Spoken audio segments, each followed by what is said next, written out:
আপনার তো প্রথমেই বিএনপির বলা উচিত ছিল আওয়ামী লীগ ছাড়া নির্বাচন হবে না, কারণ আওয়ামী লীগকে ব্যান করব না, আওয়ামী লীগকে আনব্যান করতে হবে, সেটা ছিল ফার্স্ট আবেদন।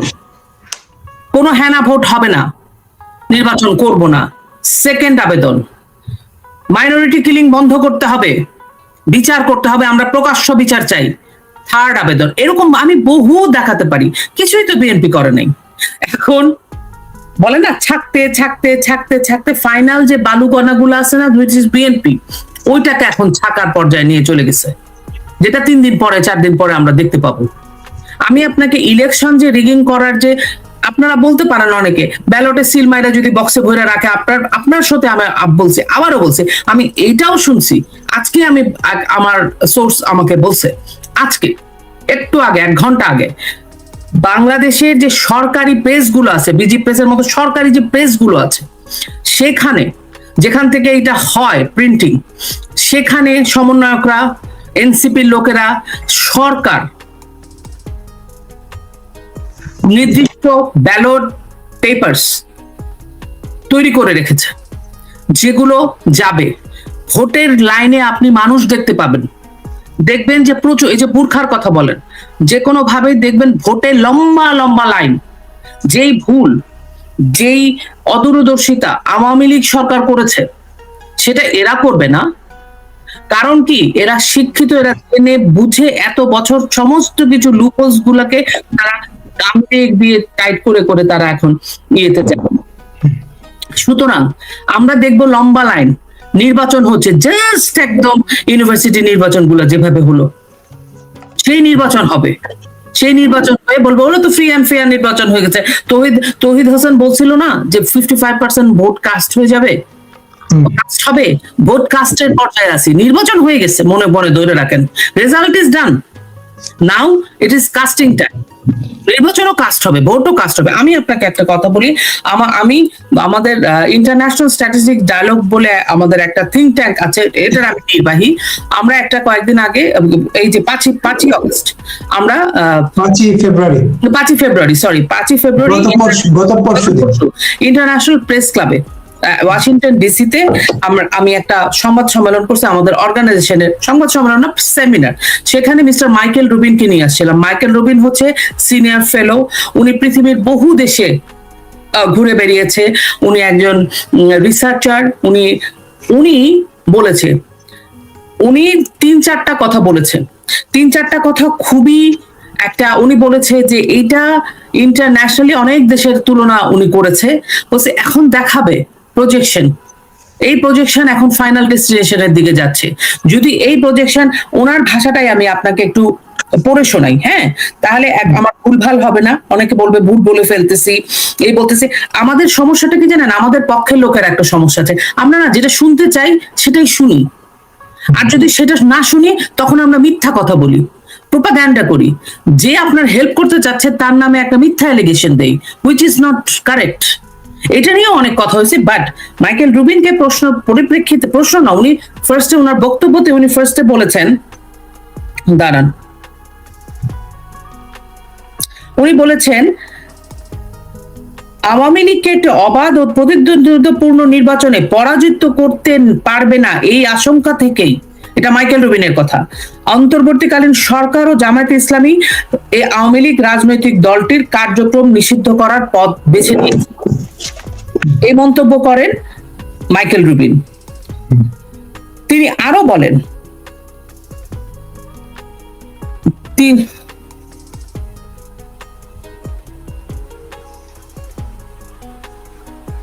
তিনি বলেন রাজনৈতিক প্রতিযোগিতা, রাজনৈতিক দমন পীড়ন অনেক থাকে, কিন্তু বর্তমানে এই মুহূর্তে এই নির্বাচনটা বাংলাদেশকে যেদিকে নিয়ে যাচ্ছে সেদিকে বাংলাদেশে একটা ভয়াবহ পরিণতির দিকে আগাচ্ছে। এই কথাটাও কিন্তু তিনি তার বক্তব্যে তুলে ধরেন।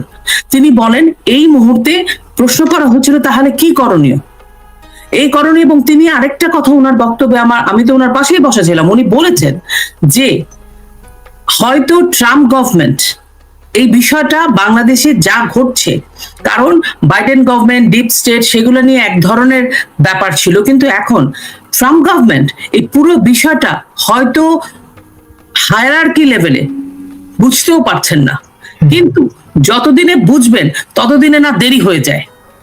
কারণ যারা এই কাজটা, কারণ একটা সরকারে, সেটা বাংলাদেশের সরকারও, পৃথিবীর সব সরকার, একটা সরকার অনেকগুলো লেয়ার্স থাকে, অনেকগুলো এজেন্সিস থাকে। এজেন্সি মানে আমি স্পাই এজেন্সির কথা বলছি না, বিভিন্ন সংগঠন থাকে, বিভিন্ন মানুষ কম্বাইন্ডলি কালেক্টিভলি কাজ করে। এখন আপনি বিপুল ভাই আমাকে কথাটা, আপনি মনে করেন হায়ারার্কি, আমি আপনাকে পৌঁছাবো কথাটা, আমি কিভাবে আপনাকে কোন টোনে রিলে করব, সেটা কিন্তু একটা ব্যাপার। বাংলাদেশ একটা ছোট্ট দেশ, ছোট্ট প্রান্তে বসে আছে। সেখানে বাংলাদেশকে নিয়ে মিস্টার ডোনাল্ড ট্রাম্পের অত ভাবার সময় নাই, ওভাল অফিসের এত ভাবার সময় নেই।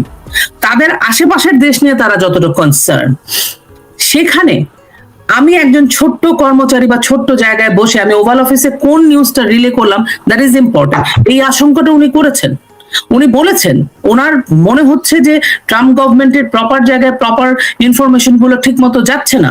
এবং আমরা জানি যে ইউনূস সরকারের, ইউনূস ফাউন্ডেশনের লবিস্ট ফার্ম 24 ঘন্টা 24/7 কাজ করে। আমাদের কিচ্ছু নাই, জিরো। না আছে বিএনপির কিছু, না আছে আওয়ামী লীগের কিছু। বিএনপি এত বছর খালি বিএনপি ফিরবে, বিএনপি কোনো ধরনের স্ট্র্যাটেজিক্যালি কোনো ধরনের বস্তুনিষ্ঠ কিছু নেই। সেম আওয়ামী লীগের। কারণ কি, তারা বাংলাদেশের রাজনৈতিক দলগুলা যারা আছে, বামপন্থীরাও, ওনারা পিপলস পলিটিক্স করেছেন। ওনারা ষড়যন্ত্রের রাজনীতি, ওইভাবে ইন্টারন্যাশনাল ষড়যন্ত্রের রাজনীতি এখন আমরা যেটা দেখতেছি সেভাবে অত কনসেন্ট্রেট করেন নাই, ওইভাবে তারা প্রিপেয়ার্ড হন নাই। এই ধরনের একটা কিছুর মোকাবেলা করতে হবে সেটাও হয়তো কেউ বুঝতে পারে নাই, যে এত প্লেয়ার ঘুরতেছে। সেখানে আজকে দিনে দাঁড়িয়ে বিএনপি নিজে যে জায়গাটায় আছে, বিএনপির প্রার্থী, বিএনপির এজেন্ট, বিএনপির লোকবল। কারণ কি, মনে করেন ভোট কেন্দ্রে একটা মারামারি লেগে গেল, একটা রিগিং শুরু হয়ে গেল, দেখলো সিল মারা শুরু হচ্ছে, বিএনপি কে সেটা প্রতিহত করতে পারবে? কার কাছে করবে? নির্বাচন কমিশনকে জানাবে, প্রশাসনকে জানাবে, অমুককে জানাবে। বাংলাদেশের প্রশাসনে আপনি কি জানেন 90% জামাতের লোক? কাকে বলবে? ডিসি কে বলবে, ডিসি শুনবে না। হ্যাঁ, টিএনও কে বলবে, টিএনও আউট অফ স্টেশন, অন্য জায়গার খবর নিতেছে। তো BNP is in a trouble. শুধু তো ট্রাবল না, গোটা বিষয়টাকে বিএনপি ঝুলিয়ে দিছে। অনেক সুযোগ ছিল, বিএনপি জাস্ট ডিসিসিভলি বললে হইতো যে নির্বাচনটাতে আমরা নাই। স্টিল যদি বলে আমরা নির্বাচনটা করবো না, কারণ we are not satisfied with all this things, এটা সম্ভব ওয়ার্কআউট করা। কিন্তু সেটা বিএনপি করবে না, কারণ তারেক রহমান ওই চেয়ারটার দিকে তাকিয়ে আছে, প্রধানমন্ত্রীর চেয়ার। যদি পেয়ে যায় না, উনি পেয়ে যাবেন। ওনার মধ্যে একটা, ওনাকে ওই ধারণাটা দিছে মিটিংগুলো। মিস্টার ইউনূসকে লাইটলি আমরা নিচ্ছি জাতি, he is a player. So ওনারা মনে করছে, কিন্তু মনে করলেই তো আসলে এটা বাস্তবায়ন যদি হতোই, তাহলে অনেক কিছু এতদিনে হয়ে যেত।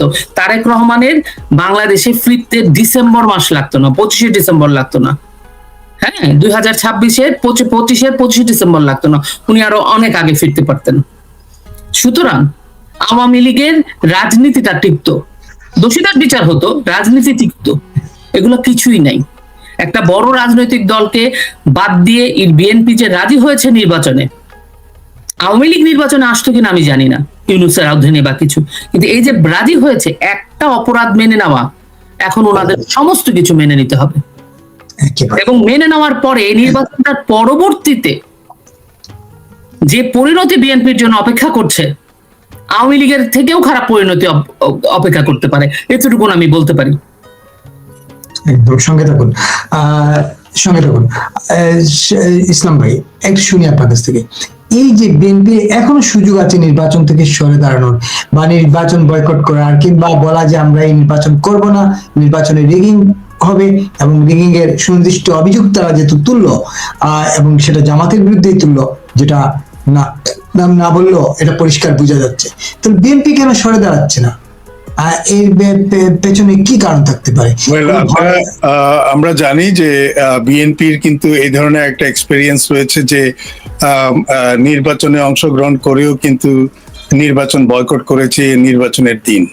হ্যাঁ, সো সেইখানে যে যদি সামগ্রিকভাবে তাদের সাথে আন্ডারস্ট্যান্ডিং, এখানে এখন আন্ডারস্ট্যান্ডিং এর মানে ইলেকশন চলে এসছে, যে ভিতরে কথাবার্তা বলে যদি ওনারা ওনাদের সিট একটা জায়গায় নিয়ে নিশ্চিত করতে পারে, হয়তো তখন নির্বাচনটা তারা করে যাবে। আর যদি দেখে যে নিজেদের সেই নিশ্চিত সিটগুলো আসছে না, তাহলে হয়তো দেখা যাবে যে ওনারা নির্বাচনের প্রথম প্রহরেই, কিন্তু নির্বাচনের দিন প্রথম প্রহরেই ওনারা ডাক দিবেন যে আমরা নির্বাচনে অংশগ্রহণ করছি না। এটি কিন্তু এক ধরনের খুব দুর্বল চিত্তের রাজনৈতিক একটা পরিক্রমা, এবং এটা এর বরঞ্চ ওনাদের করা উচিত এখনই, কারণ এখনই যেই অবস্থানগুলো রয়েছে, যেই বিষয়গুলো সামনে চলে এসেছে, এর থেকে আর অন্য বিষয় প্রমাণ করার অপেক্ষা রাখে না যে এই নির্বাচন কি ধরনের হচ্ছে। হ্যাঁ, এবং আপনি দেখেন, আমি আরেকটাও জায়গায় যাচ্ছি, সেটি হচ্ছে যে বাংলাদেশ কিন্তু আপনি ইউএন এর অনেকগুলো চার্টারের সাথে তারা সিগনেটরিজ, তার সাথে সাথে নির্বাচন ফেয়ার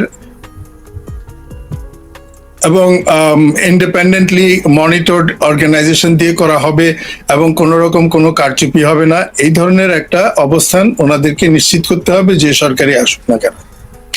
এখন সেই জিনিসটা তো হচ্ছে না, না হলে সেইখানে বাংলাদেশের এমন কোনো এনজিও আছেন কি আজকে মানবাধিকার নামে যারা কথা বলছে, সব তো ইউনুসের মেটিকুলাস প্ল্যানের পেটের ভেতরে ঢুকে গেল। তাহলে বাংলাদেশে মানবাধিকার সম্বন্ধেও তো কথা বলার, রাইট সম্বন্ধে কথা বলা, ইলেকশন রাইট, ভোটিং রাইট সম্বন্ধে কথা বলার তো কেউই নাই বাংলাদেশে কোনো সংগঠনই এই ব্যাপারে কোনো কাজ করছে না। যেমনটি কাজ করতো বিগত অনেকগুলো নির্বাচনের সময়, আমরা অনেক হিউম্যান রাইটস অর্গানাইজেশনের অনেক বড় বড় বুলি দেখেছি, অনেক রিপোর্টিং দেখেছি, তারা কোথায় আজকে? আমার এটাও একটা বিরাট প্রশ্ন। আচ্ছা, আরেকটা জিনিস হচ্ছে, আপনি যেটা বললেন যে বিএনপি, আমি সেটা বলে দিয়েছি, বিএনপি কিন্তু যে কোনো সময় নির্বাচন থেকে সরে দাঁড়াতে পারে, এটা কিন্তু আমি আশঙ্কা করছি এই জন্য, যদি ওনারা ঠিক মেটিকুলাসলি চিন্তা ভাবনা করেন, এখন থেকে মেটিকুলাসলি প্ল্যান যদিও নাও করে থাকেন, ওনারা যদি এখন থেকে চিন্তা করে থাকেন, তাহলে কিন্তু ওনারা যদি লোভে না পড়ে থাকেন, তাহলে নির্বাচন থেকে সরে আসার সমূহ সম্ভাবনা আছে, এটা ধরা যায়। কিন্তু ওনারা যে লোভে পড়েছেন, যেমনটি লোপা বলেছেন যে ওনার তো ওই সিটটা উনি পেয়েও যেতে পারেন, এই যে পেয়েও যেতে পারেন, এই যে একটা সম্ভাবনার আলো গুহার আড়ালে দেখা যাচ্ছে, এটাই তো লোভ। আপনি সব অনিয়মকে দেখে আপনি চোখ বন্ধ করে রয়েছেন, তার মানে হচ্ছে আপনি অনিয়মের পক্ষে, এবং অনিয়মের পক্ষে বিএনপি থাকবে না কেন? বিএনপি তো রাজনীতিতে এসছেই অনিয়ম করে, এটা তো আরেকটা কথা। এখন 45 বছর পার হয়ে গেছে বলে কি মানুষ সবকিছু ভুলে গেছে? না, কখনোই ভুলে নাই।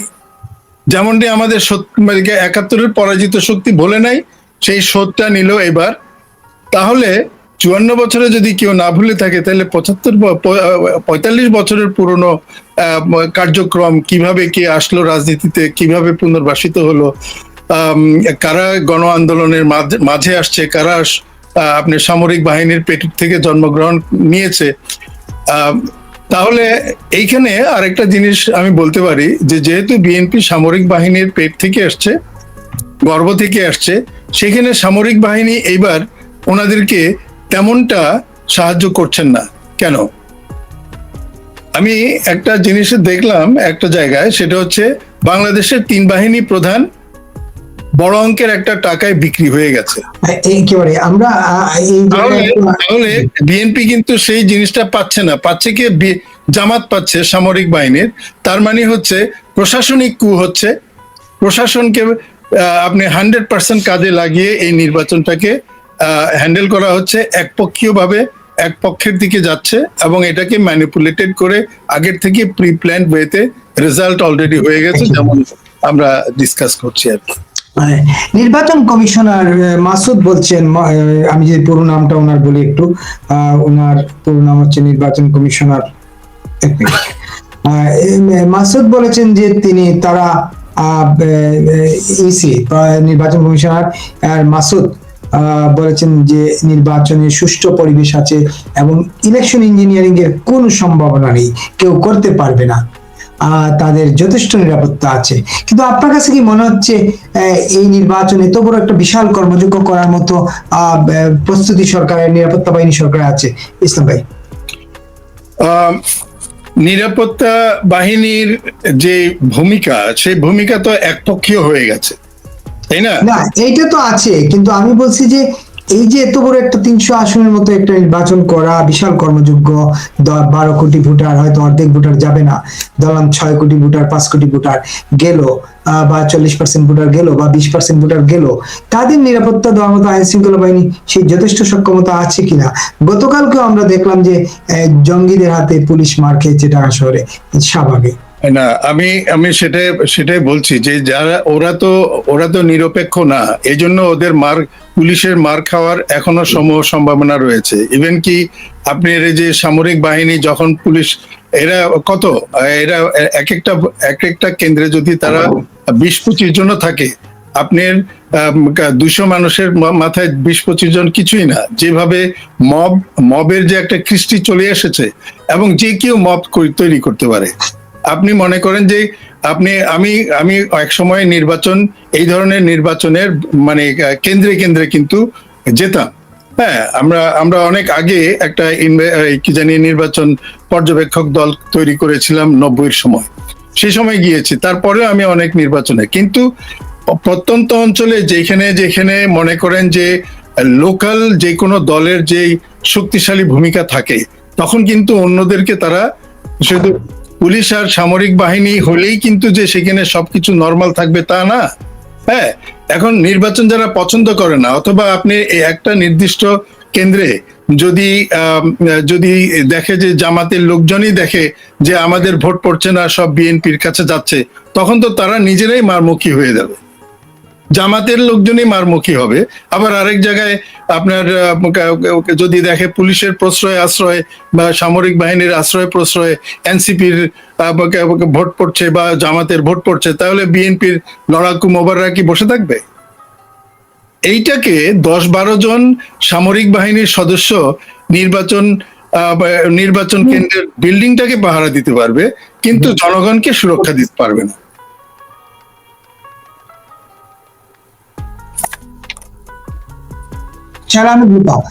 একটু যদি আপনার কাছে শুনি যে আপনি বলছিলেন যে পরিস্থিতি তৈরি হয়েছে তাতে জামাতের, বা ইসলাম ভাই বলছেন যে ইঞ্জিনিয়ারিং সাথে জামাতের, তো বিএনপি তো জামাতকে পেট্রোনাইজ করে এতদূর এনেছে, বিএনপির একটা দায়িত্ব আছে না জামাতকে একবার ক্ষমতায় নিয়ে যাওয়ার?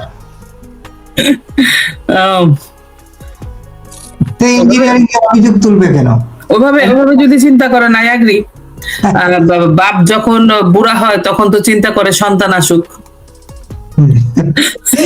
কারণ আপনি বয়সে জামাতের বড়, রাজনৈতিক দল হিসেবে জামাত বড়, কিন্তু বাংলাদেশে তো জেনারেল জিয়াউর রহমান জামাতকে নিয়ে আসছে, বহুদলীয় গণতন্ত্র। তো বহুদলীয় গণতন্ত্র নিয়ে যে আত্মপ্রসাদে ভুগতেন বিএনপি কিন্তু খুব আত্মপ্রকাশিত বহুদলীয় গণতন্ত্র নামে আমাদের প্রতিষ্ঠাতা জিয়াউর রহমান নিয়ে আসছিলেন। তো বহুদলীয় গণতন্ত্রের এখন ফলটা ওনারা গাছে পাকছে, সেই ফল ওনারা খাবে। সমস্যাটা সেখানে না, বিএনপি নিয়ে আমাদের সেই সমস্যাটা না। সমস্যাটা কি জানেন? যে বাপের অনেক পোলাই তো বড় হয়, কিন্তু যেই পোলা মনে করেন যে জঙ্গি হয়, যে ছেলেটা মানে সন্ত্রাসী হয়, সেই ছেলেটা যখন সমাজে ছেড়ে দেন যে বাবা তুমি যাও কিছু করে কেটে খাও, তখন সমাজের কিন্তু দফা শেষ। তো সমস্যাটা ওইখানে হয়েছে। এখন যে অবস্থাটার মধ্যে আমরা আছি, পড়ে গেছি, এটাতে বিএনপি আত্মপ্রসাদে ভুগবে বা কিছু। এখন যখন দেখতেছে যে সব বাপ দেখতেছে আমার মাথার মধ্যে আমার পোলা আসছে প্রথমে বাড়িটা মারতে, বিএনপি এখন ওই অবস্থার মধ্যে আছে। এবং দেখতেছে যে সমাজেও এটার একটা ব্যাড ইম্প্যাক্ট পড়বে, এবং ব্যাড ইম্প্যাক্ট যে পড়বে, এই যে গত কয়েকটা দিন যাবত নির্বাচনের আগে যা শুরু করেছে, গত 20টা মাসে 1.5 বছরে বাংলাদেশের সমস্ত কিছু ভেঙে গুড়া হয়ে গেছে। এই নির্বাচনের মাধ্যমে এটার ফাইনাল পেরেকটা পড়বে, কফিনের শেষ পেরেক। এখন কি আমরা ঘুরে দাঁড়াবো না? ঘুরে হয়তো দাঁড়াবো, ইট উইল টেক টাইম। হ্যাঁ, মানে এখন কথা হচ্ছে আমি আগে মাইকটা খাই, তারপরে আমি এটা ট্রিটমেন্ট করব। বিএনপির দশাটা এখন এই অবস্থা হয়েছে, বিএনপি তো মাইক খাইছে। তাহলে কি বিএনপি জেনে শুনে আত্মহত্যা করলো বা করতে যাচ্ছে? অবশ্যই, আমি তো তাই বলবো, কারণ করতে যাচ্ছে। বিএনপি তো এখনো পর্যন্ত নির্বাচনে আছে, বক্তব্য দিচ্ছে, এবং বিভিন্ন জায়গায় যায়, উনি কোথায় জানি যায় তারেক রহমান বলতেছে আমরা সংবিধানে এই করব সেই করব। এখন আমার কথা হচ্ছে তার মানে কি, কোনোভাবে বাবা আমাকে নির্বাচনে নিয়ে পাশ করায় নিয়ে যাও, আমি আগে যেতে তো চাই ক্ষমতায়, কিন্তু ইলেকশন ইঞ্জিনিয়ারিং হয়ে গেলে জনগণ কেমনে পাশ করাবে? সেই তো কথা। বিএনপি হয়তো জেনুইনলি নির্বাচন ক্যাম্পেইন করতেছে, কি করতেছে আমি জানি না, কিন্তু বিএনপির তো সেই স্ট্রেংথই নাই। সরকার একদম খুব প্রত্যক্ষভাবে একটি রাজনৈতিক দলকে এবং তার সহযোগীকে সমর্থন দিচ্ছে, হেল্প করছে। সে রাজনৈতিক দলটা কি? জামায়াত ইসলাম।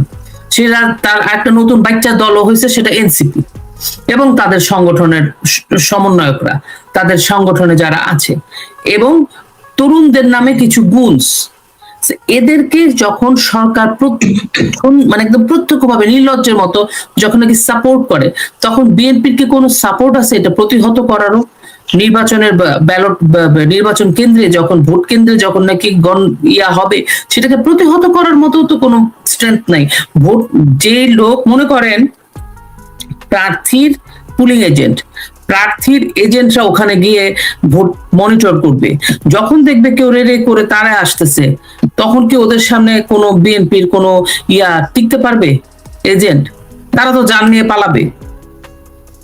আর যদি কেউ যদি লাগে, এটা মারামারি হবে, ভয়ঙ্কর ভাবে ম্যাসাকার অবস্থা, সিচুয়েশন তৈরি হবে। তো বিএনপির তো ওই স্ট্রেংথে নাই। আমি বলবো বিএনপির স্ট্রেংথ থাকতো, বিএনপির স্ট্রেংথ আগেই ভেঙে দিচ্ছে, সেটা হচ্ছে আওয়ামী লীগ এবং 14 দলকে ব্যান করে। আজকে যদি এই ধরনের পুরো রাজনৈতিক ফোর্সটা নির্বাচনের মাঠে থাকতো, তাহলে আজকে আপনার এই ঘটনাটা ঘটতে পারতো না, অসম্ভব। সেই কারণেই খুবই সুপরিকল্পিত ভাবে প্রথমে নির্বাচন থেকে এদেরকে বাদ দিয়ে দিচ্ছে, বিএনপি এটা মাইনে নিচ্ছে। এখন বিএনপি যা করছে সেটা হচ্ছে কোনো মতে টিকে টুকে থাকা। আরেকটা হতে পারে, বিএনপি হয়তো চিন্তা করছে, আমরা তো জানি না, আমরা বিএনপিকে আমার কথার মধ্য দিয়েও মনে হচ্ছে ভিকটিমাইজ করছি, মানে খুব ভিকটিম। এটাও হতে পারে, এটাও তাদের একটা প্ল্যান। আচ্ছা ঠিক আছে, আমরা করি, হয়তো খালেদা তারেক রহমান প্রধানমন্ত্রী হয়ে বিএনপি খুব একটা ঝুলন্ত ক্যাবিনেট হবে, যেটা আমরা জানি। আরেকটা হতে পারে তারেক রহমান নিজেই বিরোধী দলীয় নেতা হবে, এটাও হইতে পারে। এটা পুরোটাই তাদের প্ল্যান, মানে বাংলাদেশের মুক্তিযুদ্ধের পুরো ফোর্সটাকে বাইরে বের করে দাও, আমরা নতুন করে রাষ্ট্র পরিচালনা করব। আমরা কেনই ধরে নিচ্ছি যে বিএনপি আসলেই থাকলে মুক্তিযুদ্ধের বা সংবিধানের কোনো হাত পড়বে না সংবিধানের উপরে? এটা ধরে নেওয়ার তো কোনো কারণ নেই, কারণ এই পর্যন্ত বিএনপি তো ওই বিশ্বস্ততা দেখাতে পারে নাই। ওনাদের যখন দরকার হয়েছে, ওনারা তখন আমার বাবা মুক্তিযুদ্ধ। বাংলাদেশের সবচেয়ে আইরনিটা কি জানেন? সবাই মুক্তিযুদ্ধের ঘোষক হতে চায়, কিন্তু কেউ মুক্তিযুদ্ধটাকে ওন করে না। অলি আহমেদ এখন বলে মুক্তিযুদ্ধের ঘোষক, এতদিন শুনে আসছে জিয়াউর রহমান, এখন শুনছি অলি আহমেদ, মাঝখানে আবার কার কার নাম জানি শুনছি। সো এই যে মুক্তিযুদ্ধের ঘোষক, সবাই ঘোষক হবে, কিন্তু মানে আমার কি বলবো, বাজে কথা চলে আসে, একটু বলতে চাই না, মানে আমি ফলটা নিব, কিন্তু এই গাছের দায়িত্ব আমার না ভাই, ফলের দায়িত্ব আমার। এমনি কি হয়? এমনি হয় না। সো বিএনপির কথা যদি আপনি বলেন, বিএনপি আমার কাছে মনে হচ্ছে, আমি যা দেখে বিশ্লেষণ করে আমার কাছে মনে হচ্ছে বিএনপি একটা প্রচন্ড পরিমাণে অসুবিধার মধ্যে আছে, এবং বিএনপির অনেক রাজনৈতিক নেতাদের সাথে আমার কথা হয়, তারা নিজেরাও শঙ্কার মধ্যে আছে, এবং এরকমও আমি খবর পেয়েছি যারা বলে অনেকে যে আমি যাই হোক এখন আমি সেফ আছি, কিন্তু আমি যদি খুব বেশি প্রতিবাদ প্রতিরোধ করতে চাই, কথা বলতে চাই তোমাদের মতো, তাহলে আমার এই সেফটিটাও থাকবে না, আমার যে সেফটি নেটটা আছে সেটাও ভেঙে যাবে। কারণ বলবে, সাথে সাথে আমাকে বলবে, ও আচ্ছা তুমি বিএনপির ওই ঘরের লোক। বিএনপি দুই ভাগে বিভক্ত, মুক্তিযুদ্ধের ভাগ, জামাতি ভাগ। তুমি জামাতি ভাগে না, তুমি মুক্তিযুদ্ধ ভাগে, সুতরাং তুমি আমাদের শত্রু। বুঝতে পারছেন? একেবারে। আপনি আমি একটা প্রশ্ন করেছিলাম ইয়েকে, আমরা একেবারে শেষ পর্যায়ে চলে আসি। আমি একটা প্রশ্ন করেছিলাম ইসলাম ভাইকে, যে আপনার কাছে এই প্রশ্নটা করি যে ইসি তো বলছেন যে ইলেকশনে কোনো ইঞ্জিনিয়ারিং হবে না, কিন্তু আমরা শুরুতেই যেটা বলছিলাম ইঞ্জিনিয়ারিং এর সকল দেখা যাচ্ছে, আলামত দেখা যাচ্ছে, এবং বিএনপি যথাযথ অভিযোগটাই তুলেছে। তো অভিযোগ তুলেই কি বিএনপির শেষ কিনা আসলে, নাকি এটাকে ঠেকানোর কোনো উদ্যোগ বিএনপির আপনার দেখেন কিনা আপনি? আমি কোনো উদ্যোগ দেখি না। আর সবচেয়ে ইসির কথাটা আপনি এটা বলেন তো। ইসি যে মাসুদ, না না না না, আমি সেটা বলছি, ইসির নাম জানতে চাই না। ইসি কার লোক? জামাতের লোক। ইসি কে পদায়ন করছে?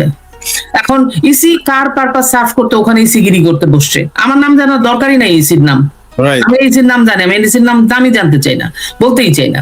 ইসিগিরি করতে যে সে বসছে ওই পদে, কার জন্য, কার পারপাস সার্ভ করতে ইসিগিরি করতে বসছে?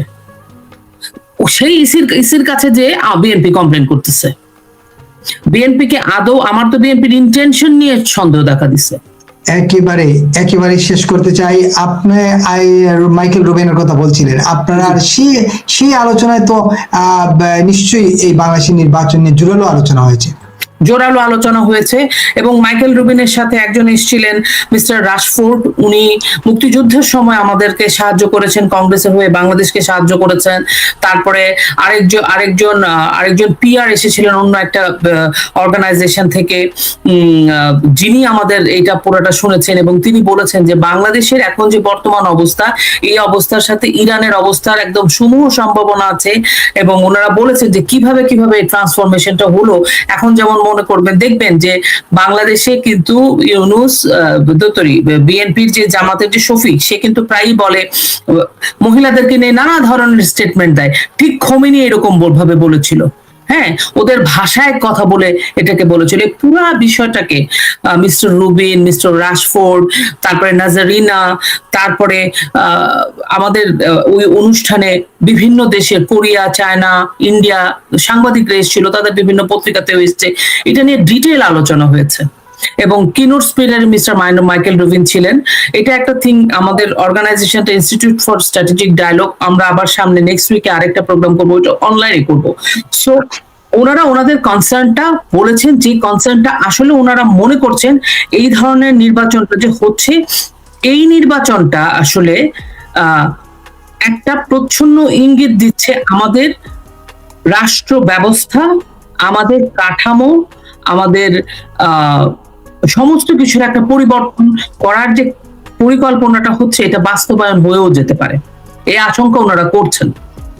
এখন এই আশঙ্কা ওনারা করছেন, ওনারা ওনাদের মতবাদ দিয়েছেন। এই মতবাদ আমার আপনার যদি পছন্দ না হয়, সেটা নাও হতে পারে আমাদের পক্ষের। আমরা হয়তো মিষ্টি কথা শুনতে চাই, আমরা হয়তো বলি কেন বলছেন উনি জামাতি আসবেন, কেন বলছেন। ওনারা যেটা বিশ্লেষণ করে পৃথিবী ঘুরে, মিস্টার মাইকেল রুবিন কিন্তু বাগদাদ, সিরিয়া, মানে লিবিয়া, তারপরে ইরাক, লিবিয়া, সিরিয়া, মধ্যপ্রাচ্যের দেশ উনি ঘুরেছেন, মিডল ইস্টের সমস্ত প্রান্তে উনি ঘুরে বেরিয়েছেন। উনি যেটা অ্যানালাইসিস করে পেয়েছেন, উনি কিন্তু সে কথাটা বলছেন। এখন সেই কথাটা বলার পরে আপনাদের কাছে যদি মনে হয় উনি কেন বলবেন জামাত আসবেন, যেটা উনি দেখতে পাচ্ছেন সেটা উনি বলছেন। সে বলছে যে আমি এই কথাটা যে বাংলাদেশের ব্যাপারে বলছি তা না, আমি এই কথাটা আগেও বলেছি অন্য দেশের ব্যাপারে, যেটা ফলে গেছে। কেন আরব বসন্ত হবে সেটা রাশিয়া বলে নাই? আজকের থেকে 2023 সালে রাশিয়া বলে নাই? আমরা বিশ্বাস করতে চাইনি। বিশ্বাস করতে না চাওয়ার ফল কিন্তু আজকের দিনে আমরা সবাই দেখতে পাচ্ছি। আমরা মানুষের মানে ইন্টারঅ্যাকচুয়ালদের কথাটা আমরা গ্রাহ্য করতে চাই না, আমরা ওটাকে নেগেটিভ ভাবে প্রচার করতে পছন্দ করি, কিন্তু এটা ঠিক না। আমাদের পজিটিভলি দেখতে হবে। পজিটিভলি দেখে এখন আমাদের আওয়ামী লীগের কি করার আছে, গত 18 মাসে আওয়ামী লীগ কি করেছে সেটা নিয়ে আমাদের ভাববার এখন আর সময় নেই। আওয়ামী লীগ মতো কাজ করুক। এখন করণীয় আছে বিএনপির। গত 17 বছর করার ছিল আওয়ামী লীগের, কি করেছেন তার ফলাফল আমরা দেখতে পাচ্ছি। এখন করণীয় আছে বিএনপি যদি রাইট টাইমে রাইট ডিসিশন, রাইট পদক্ষেপটা না নেয়, এটার ফল শুধু মানে বাংলাদেশের মানুষ ভোগ করবে, আওয়ামী লীগ ভোগ করবে তা না, সবচেয়ে বেশি ভোগ করবে বিএনপি। এই কথাটাই মিস্টার রুবিনরা বলেছেন, বিএনপির নাম ধরে না, উনি সার্বিকভাবে বলেছেন। একেবারে ইসলাম ভাই কিছু বলবেন? বলতাম, একটা ইলেকশনের, যে কোনো দেশে একটা ইলেকশন হওয়ার পরে ওই দেশটা যেহেতু আজকাল মানে ইউএন এর সিগনেটরিজ হিসেবে অনেকগুলো দেশ থাকে, তার মধ্যে বাংলাদেশ একটা। তো ইউপিআর নামে ইউনিভার্সাল পিরিয়ডিক্যাল রিপোর্ট দেওয়ার জন্য প্রতি 4-5 বছর পরে প্রতিটা দেশের একটা টার্ম আসে। সেই টার্মের মধ্যে আপনার 200-250 প্রশ্ন থাকে। সেই প্রশ্নগুলো কোনো এক সময় বাংলাদেশ 200-র মধ্যে 96 প্রশ্নের সঠিক জবাব, মানে যেগুলো কমপ্লায়েন্স করে থাকে, এগুলোকে বলে কমপ্লায়েন্স কোয়েশ্চেন। সো কমপ্লায়েন্স গুলো আমরা বাংলাদেশ করতে পেরেছিল 13 সনে। তো 13 সন থেকে আজকে যদি আপনি ভালো করে টেনে নিয়ে আসেন, তাহলে আমি যে ইউপিআর এর সামনে যে বিষয়টা আসবে, বাংলাদেশের নির্বাচনটা একটা বিরাট একটা প্রশ্ন রাখবে।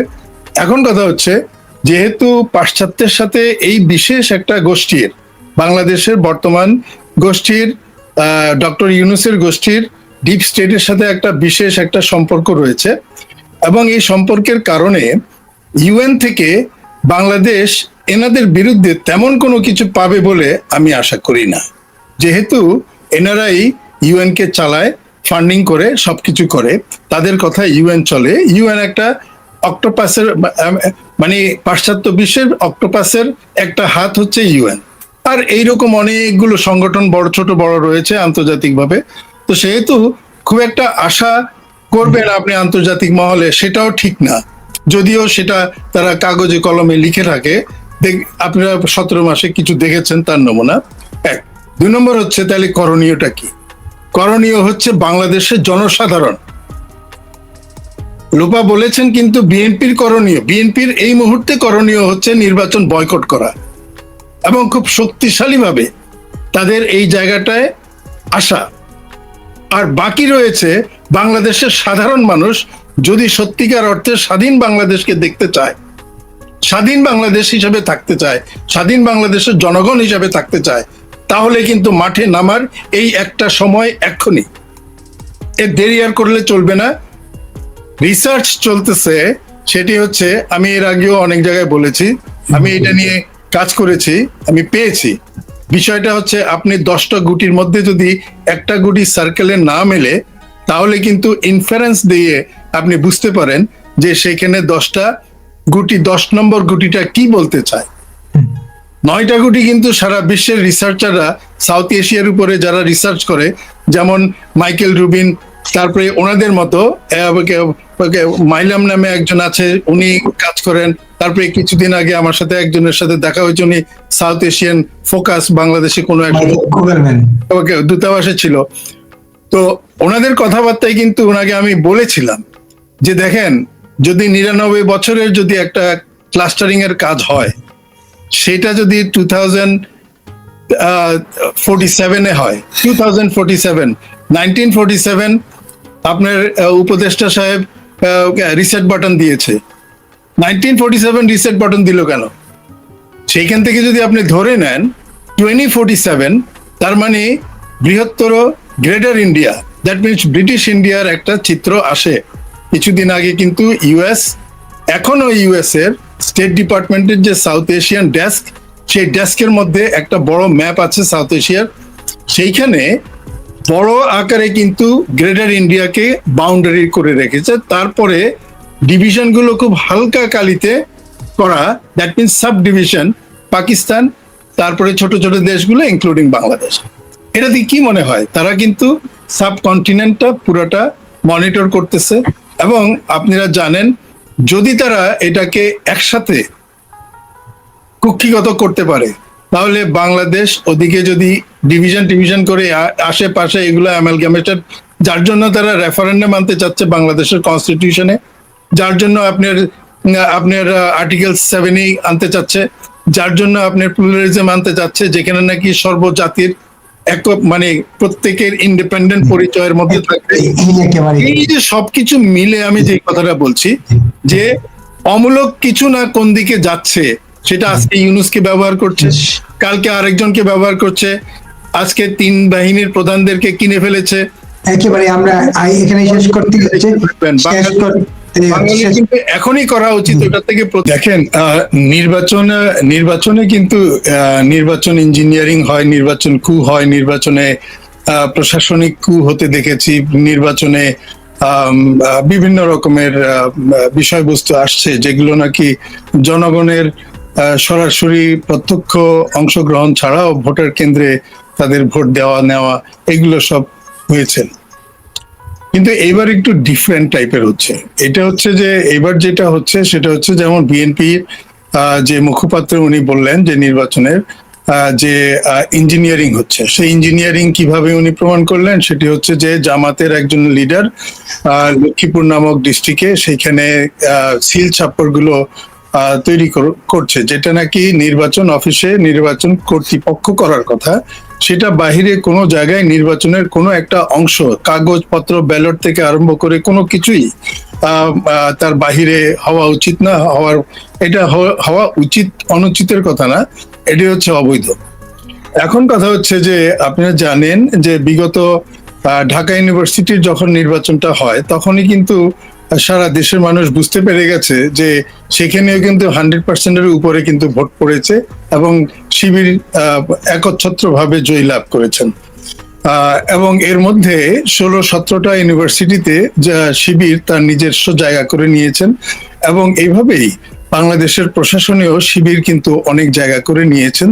তার ফলশ্রুতিতে এবার কিন্তু একটি বিশেষ দল জামাত দ্বারাই কিন্তু বাংলাদেশের পুরো নির্বাচনটা আপনার আন্ডার দি টেবিল, যেটা বলা হচ্ছে ইনফরমালি ওরা কন্ট্রোল করছে। এবং সেই জায়গাটাই কিন্তু বিএনপির মুখপাত্র বললেন, একটি ছোট্ট আইসবার্গের উপরে একটা টিপস দেখিয়ে বললেন যেটা হচ্ছে ওইটা শুধু লক্ষ্মীপুরে না, আপনি যদি খুঁজে দেখেন আপনি নীলক্ষেতে হচ্ছে, আপনার যে সমস্ত প্রেস এলাকা বা ওই ধরনের জায়গাগুলো রয়েছে বিভিন্ন ডিস্ট্রিক্টে সবখানেই হচ্ছে।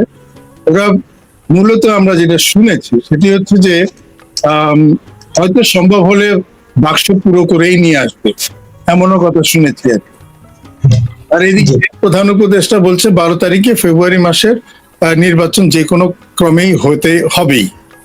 আচ্ছা, আরেক পার্টি হচ্ছে যে কিংস পার্টি, যেটা সেটা জামাতের সাথে মিশে গেছে। এখন তাদের মধ্যেও দ্বিধাদ্বন্দ্ব শুরু হয়ে গেছে, কেউ কেউ তার থেকে এনসিপি থেকে বের হয়ে গেছে। সে সবকিছু মিলে কিন্তু বিএনপির যে অবস্থান, সেই বিএনপির অবস্থানের মধ্যেও কিন্তু তারা যে অতটা ভিতরে প্রশাসনের ভিতরে না গিয়ে তারা 5ই আগস্ট 24-এর পরে চাঁদাবাজির মধ্যে ব্যস্ত হয়ে অন্যরকম হয়ে গেছিল। তো যার জন্য এদিকে শিবির এবং জামাতে ইসলাম যে সুযোগটা পেল প্রশাসনের ভিতরে বিভিন্ন সংগঠনের ভিতরে তারা বসে গেছে এবং নির্বাচন কমিশনের ভিতরেও তাদের লোক অনেকভাবে রয়েছে, মানে অলমোস্ট 70%।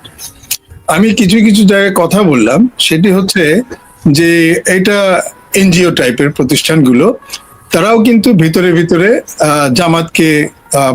জামাতকে তারা সমর্থন করছেন। এবং এই এনজিও যখন জামাতকে সমর্থন করে বা কাউকে সমর্থন করে, তার মানে হচ্ছে এনজিওরা ম্যাক্সিমামে কিন্তু পাশ্চাত্য বিশ্বের ফান্ডিং এ চলে, এখনো চলছে। তাহলে সেই ক্ষেত্রে আমরা একটু দেখেছি যে কিছুদিন আগে, 1 সপ্তাহ আগেও শুনেছি বা 2 সপ্তাহ আগে শুনেছি, সেটি হচ্ছে যে বাংলাদেশে জামাতকে ক্ষমতায় দেখতে চায়, সরকার গঠনে দেখতে চায় যুক্তরাষ্ট্র। এটি ওয়াশিংটন পোস্টে এসেছে। তারপরে আবার বিভিন্নভাবে কথা আসছে যে তাদের ডিপার্টমেন্ট থেকে যে যারা আসবে তাদের সাথে কাজ করবে, কিন্তু অন্তরালে তারা যে কাজটা করছে সেটি কিছুদিন আগে আপনারা মনে জানেন সবাই, যে একটি টপ সিক্রেট একটা ডকুমেন্টেশন বাংলাদেশের যে কোনো একটা সংস্থার মধ্য থেকে, সরকারি সংস্থার মধ্য থেকে একটা অফিসিয়াল নোটিফিকেশন গেছে, ওখানে একেবারে সিক্রেট ডকুমেন্ট হিসেবে অফিসিয়াল ওয়েতে এটাকে প্রোপাগেট করা হয়েছে, যেটা হচ্ছে যে জামাতকে সরকারে আনতে হবে এবং জামাতের পক্ষে ভোটের পক্ষে কাজ করার জন্য। আপনিও হয়তো জানেন সেই জিনিসটা। এখন সবকিছু মিলে এটা যে জায়গাটা বোঝা যাচ্ছে সেটি হচ্ছে যে বাংলাদেশকে পরাশক্তি কুক্ষিগত করতে চাচ্ছে, এটি নিয়ে এসছে ডক্টর ইউনূস সাহেব।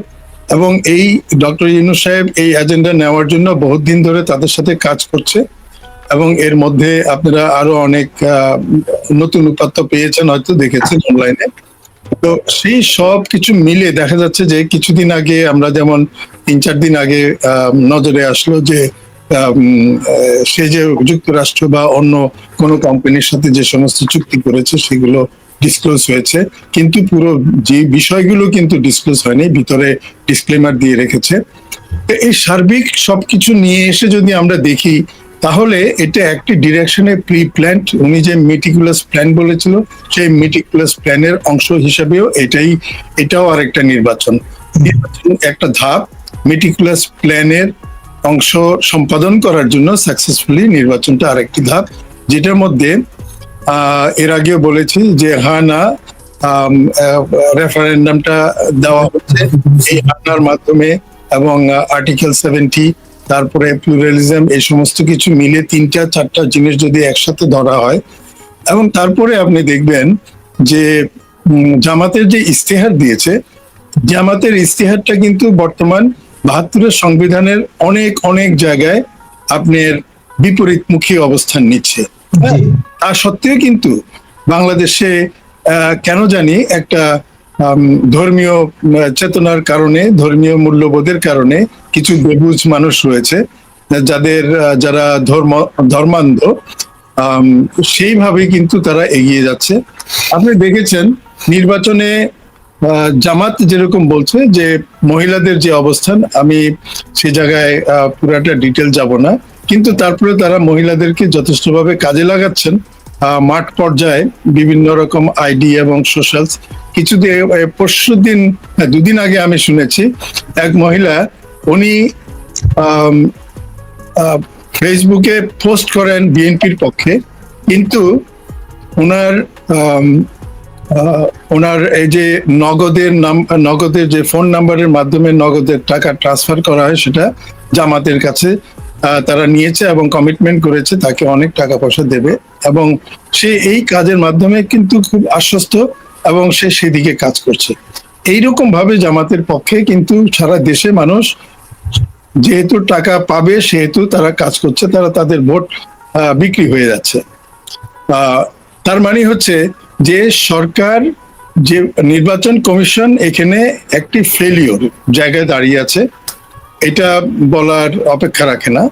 বর্তমান সরকার একটি বৃহত্তর জনগোষ্ঠীকে, ভোটারদেরকে দূরে রেখে, জোরপূর্বক দূরে রেখে ব্যানিং এর মাধ্যমে একচ্ছত্রভাবে 71-এর পরাজিত শক্তি সকলে একসাথে বিভিন্ন মুখী বা বিভিন্ন চেহারায় নির্বাচনে অংশগ্রহণ করছেন। এখন কথা হচ্ছে যে যেই কথাটা আপনি বললেন সেটা হচ্ছে যে আপনি ইলেকশন ইঞ্জিনিয়ারিং কার প্রতি ইঙ্গিত বিএনপির, সেটি আর কারো তো ইঞ্জিনিয়ারিং করার আর কারো কোনো ক্ষমতা নেই। কারণ হচ্ছে ইঞ্জিনিয়ারিং করতে হলে ভিতরে বাহিরে লোকজন থাকতে হবে, তাদের অ্যাক্টর থাকতে হবে। যেখানে এনসিপির একটা অংশ জামাতের ভেতরে ঢুকে গেছে, সেহেতু সেই একটি কিংস পার্টি অংশ এবং জামাত একসাথে কাজ করে এই ইঙ্গিতটা একবার পরিষ্কার বিএনপি, হ্যাঁ, যে জামাতি এবং একেবারে সঙ্গে থাকুন। আসবো আপনার কাছে আবার। আয়েশা আহমেদ লোপা, শুনছিলেন আপনি, আপনার সঙ্গে অনেক কিছু রিলেটেড আছে ইঞ্জিনিয়ারিং এর সঙ্গে, আরো অনেকগুলো বিষয় আমরা নিশ্চয়ই ধাপে ধাপে এই জায়গাটায় আসবো। ইলেকশন ইঞ্জিনিয়ারিং এর কথা বিএনপি কেন বলছে? বিএনপি কি সন্দিগ্ধ? কাকে ইঙ্গিত করলো বিএনপি? তারা কি একটি দল কথা বললো? একটি দল তো অনেকগুলো আছে, একটি দল নাম কেন বলছে না? অনেক প্রশ্ন এগুলো, অনেক প্রশ্ন। আপনি যদি দেখেন বাংলাদেশ নিউজ একটা দেখলাম যে, দাঁড়ান আমি বলি আপনাকে, সেখানে দেখাচ্ছে যে কোনো একটা বাংলাদেশ টাইমস বা নিউজ টাইমস কোনো একটা অফিস থেকে ওখানে সমস্ত সাংবাদিকদের সেনা সদস্যরা উঠিয়ে নিয়ে গেছে, এরকম একটা ভিডিও দেখছি, ফেসবুকে ভাইরাল হয়ে গেছে। এই যে একটা ঘটনা ঘটছে, বিএনপি যে বলছে যে ইলেকশন কারচুপি হবে, ইলেকশনে একটা নকশা তৈরি করা হচ্ছে। মানে আমাদের কি হয় জানেন, যখন নাকি কোনো একটা ঘটনা ঘটে তখন ঘটনার একটা আস্তে আস্তে আস্তে আস্তে ফলাফলের দিকে যায়। এই ফলাফলটা হচ্ছে 5ই অগস্ট। 5ই অগস্টে সবাই একটা, যারা নাকি এক দফা দাবিতে গিয়ে শেখ হাসিনা সরকারকে, নির্বাচিত সরকারকে পতন ঘটিয়ে যেই সব খেলোয়াড়রা একত্রিত হয়েছিল এবং সবাই মনে করছিল সেই পাজল গুলা, প্রত্যেকে নিজেদেরকে মনে করছিল আমরাই ইম্পর্টেন্ট, বাট ওখানে যারা মূল চালিকা শক্তি ছিল, মূল কুশীলব ছিল বা মূল এই কুচক্রী মহলটা ছিল, তারা তো জানে তারা আসলে কি করছে। তারা বিভিন্নভাবে বিভিন্ন ইয়েতে মানুষকে একত্রিত করে তারপরে এই ঘটনাটা ঘটিয়েছে। কিন্তু এখন কিন্তু পুরাটা সময় চলে যাচ্ছে আস্তে আস্তে আস্তে আস্তে ফাইনাল একটা রেজাল্টের দিকে চলে যাচ্ছে, হুইচ ইজ ইলেকশন। এই ইলেকশনে এমন একটা সিচুয়েশন, ইলেকশনে বুঝতে হবে হ্যাঁ ভোট না ভোট। বিএনপির মানে মেজরিটি যতই মুখে বলুক, তারা জানে যে বিএনপি আসলে না ভোটকে তারা কোনোভাবেই প্রমোট করবে না, কারণ বিএনপি বলে নাই যে সে সংবিধানটা ফেলে দিবে। কিন্তু যারা হ্যাঁ ভোটার পক্ষে ধারী, তারা জানে তারা কি করতে চায়। এবং তাদের যে এই যে মেটিকুলাস ডিজাইন, এই ডিজাইনে তো আমরা বারবার বলে আসছি যে এখানে জামাতকে ক্ষমতায় নেওয়ার জন্য ইউনূসের পরিকল্পনা। ইউনূস মুক্তিযুদ্ধ বিরোধী শক্তিকে ক্ষমতায় নিতে চায়, ইউনূস পাকিস্তানে তার দোসরদেরকে ক্ষমতায় নিতে চায়, ইউনূস আরেকটা রাজাকার শিরোমণি। এই কথাটা তো আমরা বলছিলাম। আজকের দিনে যখন ফাইনাল কাউন্টডাউন শুরু হয়েছে, আর মাত্র 3-4 দিন আছে নির্বাচনের আগে, এখন বিএনপি বুঝতে পারছে যে দে আর ইন রিয়েল ট্রাবল। তারা অল দ্য ওয়ে তারেক রহমানকে বাংলাদেশে নিয়ে যাওয়া হয়েছে নির্বাচন দেখাতে। এখন ধরেন যদি কোনো কারণে বিএনপি আজকে এই নির্বাচনটা না করত, এই নির্বাচনে কি ইউনূস করতে পারতো না? এই নির্বাচনটা হতো না।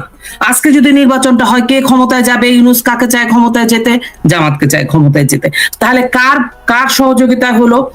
যার সহযোগিতায় আজকে জামাত বাংলাদেশের মাটিতে, বাংলাদেশের সয়েলে নির্বাচন বা রাজনীতিতে রিইনস্টেট হয়েছে, সেই বিএনপি জিয়া রহমানের দল আজকে তাদেরই সহযোগিতায় তাদেরকে হারিয়ে জামাত ক্ষমতায় যাওয়ার পরিকল্পনাটা করে ফেলছে। এবং বিএনপি এটা বুঝতে পারছে। একটা রাজনৈতিক দল, এই জিনিসটা যদি আপনি দূর থেকে বুঝি, যদি রাজনৈতিক দল এই দূরদর্শিতাটা না থাকে, বিএনপি ধরেই নিয়েছে আওয়ামী লীগ নাই, আমরাই পাশ করে যাব। এটা কিভাবে ধরে নেয়? ওনারা এখন কি বলছে? ওনারা সরাসরি যে নামটা বলবে, সে নাম বলার গার্ডস বা কারেজ কোনোটাই তাদের নাই।